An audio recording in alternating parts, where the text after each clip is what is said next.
எல்லாருக்கும் வணக்கங்க. இன்றைக்கி அரிசி அடை செஞ்சு பார்க்கலாங்க. இதுக்கு நான் புழுங்கல் அரிசி தாங்க, ஒரு டம்ளர் அரிசி ஊற வச்சுருக்கிறேங்க. இது ஒரு 4 மணி நேரமாக ஊறிடுச்சுங்க. இதை நல்லா கழுவிட்டு அரிச்சிட்டு ஓரளவுக்கு தண்ணி கொஞ்சமாக விட்டுட்டு ஜாரில் போட்டிருக்கிறேங்க. இது இப்போ அரைச்சி எடுத்து அடை சுட்டு பார்க்கலாங்க. இதுக்கு கொஞ்சமாக பெருங்காயம், கட்டி பெருங்காயம் இருக்கிறதுனால நான் இப்போயே சேர்த்துக்கிறேங்க. இஞ்சி சின்ன துண்டாக ஒரு துண்டு சேர்த்துக்கலாங்க. நமக்கு காரம் எவ்வளோ தேவையோ அந்த அளவுக்கு மிளகாய் சேர்த்துக்கலாங்க. கருவேப்பிலை ஒரு 4-5 இலை சேர்த்துக்கலாங்க.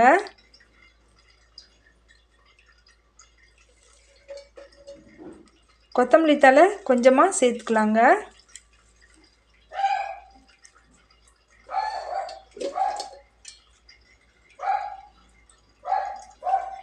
இப்போ சீரகம் ஒரு 1/4 ஸ்பூன் அளவுக்கு சேர்த்துக்கலாங்க.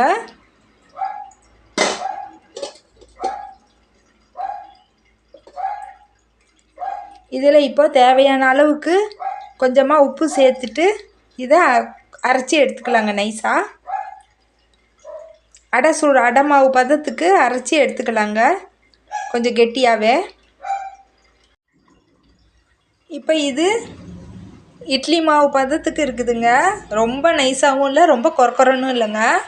இப்போ இதில் எல்லாமே போட்டு ஆட்டி எடுத்தாச்சுங்க. உப்புலேருந்து காரத்துலேருந்து இது எல்லாமே, கொத்தமல்லி தழை, கருவேப்பிலை, இஞ்சி, சீரகம் எல்லாமே இதுலேயே இருக்குதுங்க. நிறையா போட்டால் கொச கொசன்னு இருக்குன்னு நான் இந்த மாதிரி ஆட்டி எடுத்தேங்க. இப்போ நம்ம கொஞ்சம் தேங்காய் பூ கொஞ்சம் இதில் சேர்த்துக்கலாங்க. வெங்காயம் அரிஞ்சு வச்சுருக்கிறேங்க, இது கொஞ்சம் சேர்த்துக்கலாங்க. நம்மளுக்கு எவ்வளோ தேவையோ அந்த அளவுக்கு சேர்த்துட்டு இதை இப்போ நல்லா பிசைஞ்சி எடுத்துக்கலாங்க. அடை மாவு பதத்துக்கு கெட்டியாக தாங்க ஆட்டி எடுத்துருக்கிறேன். கொஞ்சம் பாருங்கள், நல்லா பிசைஞ்சி எடுத்து வச்சுக்கலாங்க.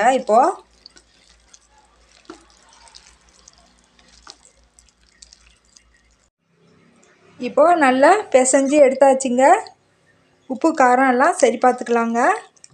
இது வந்து ஒரு வாழை இலையில் தட்டிக்கலாங்க, இல்லைனாக்கா ஒரு பிளாஸ்டிக் பேப்பரில் கூட தட்டிக்கலாங்க. நான் வந்து அப்படியே தாங்க தோசை கல்லுலேயே தட்டிக்க போகிறேன். நம்மளுக்கு நல்லா மெலிசாக அடை வேணும்னாக்கா நம்ம வாழை இலையில் இல்லைனாக்கா பிளாஸ்டிக் பேப்பரில் கூட தட்டி எடுத்துக்கலாங்க. நான் அப்படியே தட்டி எடுத்துக்க போகிறேங்க.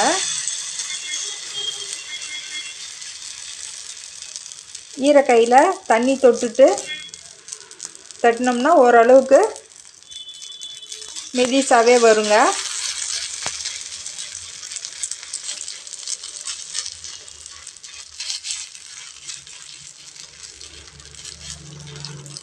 இன்னும் கொஞ்சம் கெட்டியாக கூட நம்ம அரைச்சி எடுத்துக்கலாங்க, நம்ம விருப்பம்.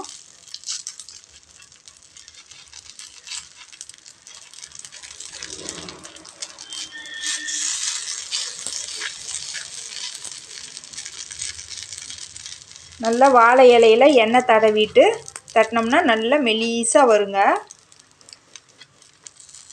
வெங்காயமும் அதே போல் நல்லா நைஸாக அரிஞ்சிடணுங்க. நான் இது கொஞ்சம் மொத்தமாக தான் வெங்காயம் அரிஞ்சிருக்கிறேன், அவசரத்தில் குழம்புக்கு எடுத்த வெங்காயத்தை அப்படியே எடுத்துக்கிட்டேன். இட்லிக்கு அரிசி ஊற வைக்கிறப்ப கொஞ்சமாக ஊற வச்சோம்னா கூட அதுலேருந்து கொஞ்சம் தனியாக எடுத்து கூட இந்த மாதிரி வெங்காயம் கொஞ்சம் அரைச்சி செஞ்சுக்கலாங்க. இப்போ நம்மளுக்கு நெய்யோ எண்ணெயோ எது தேவையோ சுற்றிலும் விட்டுக்கலாங்க.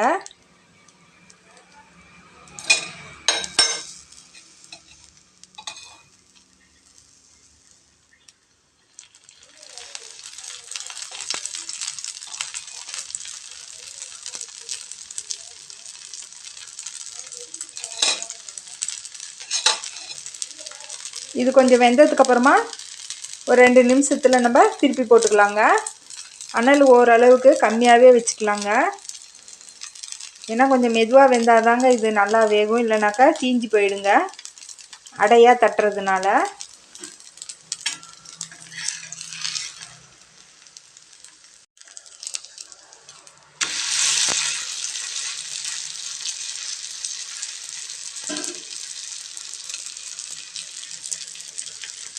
வெறும் அரிசி மாவு மட்டும் ஆட்டிட்டு அதில் கொத்தமல்லி, கருவேப்பிலை, சீரகம் எல்லாம் போட்டு அப்படியே கூட நம்ம தட்டி எடுத்துக்கலாங்க. அது கொஞ்சம் நிறையா கொசன்னு இருக்குங்கிறதுனால நான் ஆட்டிட்டு வெங்காயம் தேங்காய் துருவல் மட்டும் சேர்த்துக்கிறேங்க. பக்குவமாக சுட்டு எடுத்தோம்னா இதுவும் நல்லா ருசியாகவே இருக்குங்க. 2 நிமிஷத்துக்கு ஒருக்கா திருப்பி திருப்பி போட்டுக்கலாங்க. அப்போ தான் கொஞ்சம் நல்லா சாஃப்டாக இருக்குங்க, பஞ்சு மாதிரி.